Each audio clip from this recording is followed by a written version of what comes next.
பொண்ணுங்க விஷயத்துல நீ எப்படிப்பட்டவன்னு எனக்கு தெரியாதா?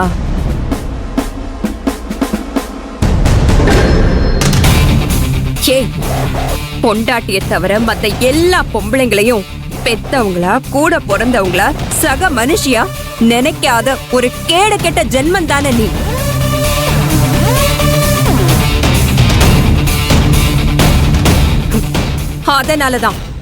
அதனாலதான் அன்னைக்கு உன்னை டைவர்ஸ் பண்ணிட்டு போனேன். உன் புத்தி, உன் குணம், உன் பொம்பளை பொறுக்கித்தனம் எல்லாம் அப்படியே அவனுக்கும் வந்துருச்சு. ஏய், நான் உன் ஹையர் ஆபீசர், அது ஞாபகம் இருக்கட்டும். மரியாதை கொடுக்கல, மரியாதை கிடைக்காது. சஸ்பென்ஷன் ஆர்டர் இஷ்யூ ஆகும். Got it? Sorry madam. இந்த ஆதரை நவீன பிளான் பண்ணி தான் கொன்னாங்கிறதுக்கான சாட்சி அவனோட ஃப்ரெண்ட்ஸு. அவங்கள வர சொல்கிறேன் மேடம். நீங்களே அவங்கள விசாரிச்சு பாருங்க. ஷாம்லா, அவங்களை கால் பண்ணி வர சொல்லு. Okay sir. Hello, please. உங்களுக்கு அந்த சிரமம் வேண்டாம். நானே அவங்கள கூட்டிட்டு வந்திருக்கேன்.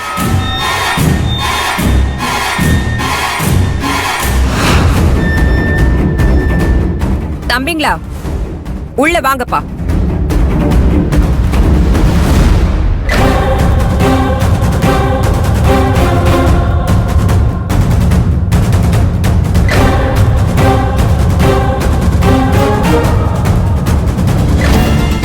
என்ன பாக்குறீங்க? நான் ஏற்காடு வந்ததுமே நவீன் ஃப்ரெண்ட்ஸ் 2 பேரையும் வர வச்சேன். அவங்கள தெளிவா விசாரிச்சேன். 2 பேரும் எல்லா உண்மையும் கக்கிட்டாங்க. இவங்க சொன்னதை வச்சே இதோ இவனை தூக்கிட்டேன். இவன் யார் தெரியுமா? ஆல் இன் ஆல் அழகு ராஜா.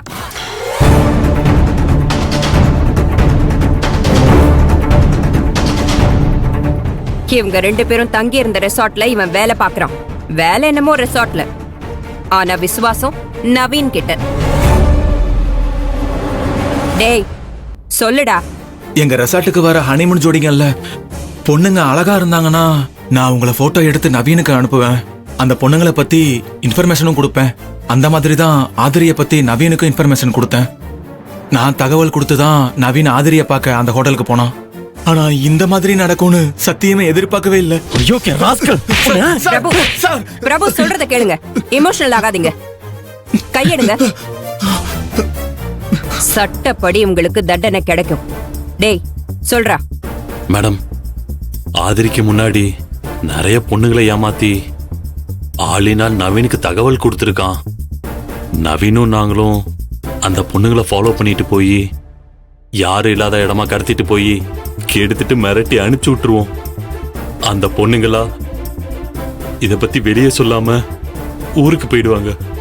அதனால இது வரைக்கும் நாங்க யார்கிட்டயும் மாட்டவே இல்லை. ஆனா கடைசியில இந்த மாதிரி ஆயிடுச்சு மேடம். கேட்டீங்களா? எல்லா கெட்டதுக்கும் முடிவு கட்ட காலம் காத்துக்கிட்டு இருக்கும். அதுக்கான ஆளுங்களை சரியான நேரத்துல அனுப்பும். அப்படி அனுப்பி வச்சவங்க தான் ஆதிரையும் அவங்க ஹஸ்பண்டும்.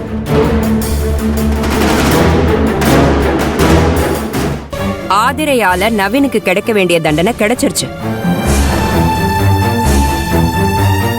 இன்ஸ்பெக்டர், இவங்க எல்லார்கிட்டயும் ஸ்டேட்மெண்ட் வாங்கிட்டு லாக்அப்ல தூக்கி போடுங்க. மேடம். டேய் போங்கடா. டேய் போ போ.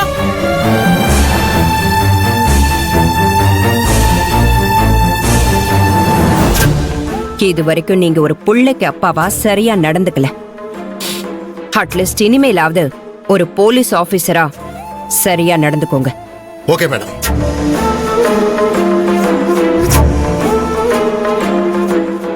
ஆதிர, நீ உன் ஹஸ்பண்ட கூட்டிட்டு கிளம்பு. மேடம். நீ எதுக்குமா கலங்குற? எல்லாம் சரியாயிடுச்சுல்ல, அப்புறம் என்ன? இல்ல மேடம், நவீன இனிமே திருப்பி கொண்டு வர முடியாது. நடந்த தப்ப என்னால சரி பண்ணவும் முடியாது. அதுக்கு எனக்கு தண்டனை கொடுங்க மேடம். நீ பண்ணது சட்டப்படி தப்புதான், ஆனா தர்மப்படி தப்பு இல்ல மேடம். என் பையனுக்கு கிடைக்க வேண்டிய தண்டனை தான் கிடைச்சிருக்கு. உன் மேல யாரும் எந்த கம்ப்ளைண்ட்டும் கொடுக்கல. நீங்க கிளம்புங்க. ஊருக்கு போங்க. இங்க நடந்ததெல்லாம் ஒரு கெட்ட கனவா நினைச்சு மறந்துருங்க. சந்தோஷமா உங்க வாழ்க்கைய ஆரம்பிங்க. மேடம், இதெல்லாம் எந்த அம்மாவும் பண்ண மாட்டாங்க. உங்க வலியையும் வேதனையும் பெருசா நினைக்காம எனக்காக நீங்க ரொம்ப பெரிய விஷயம் பண்ணிருக்கீங்க. உங்களுக்கு ரொம்ப நன்றி மேடம். ஆதிர, எழுந்துருமா. ஆதிர, நான் உன் கேஸ ஒரு அம்மாவா பார்க்கல, ஒரு போலீஸ் ஆபீசரா பார்க்கல, ஒரு பொண்ணா இருந்து பார்க்கறேன். அதனாலதான் ஏன் வலியை விட உன் வலி பெருசுன்னு புரிஞ்சுக்கிட்டேன். அதுக்குதான் உனக்கு ஹெல்ப் பண்ணேன்.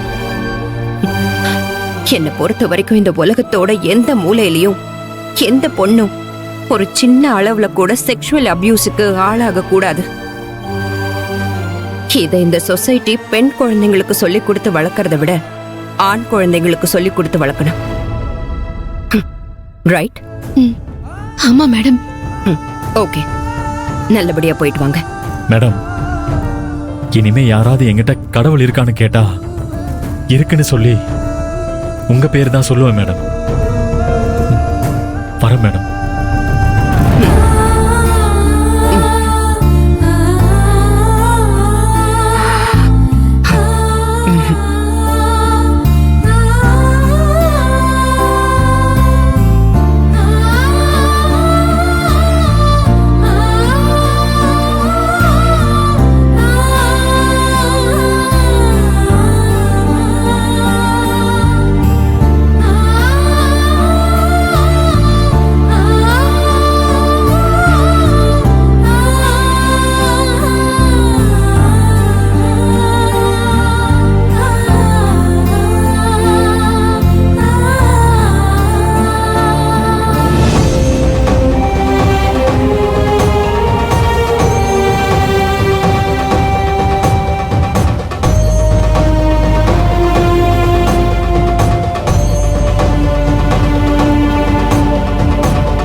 ஒரு நிமிஷம்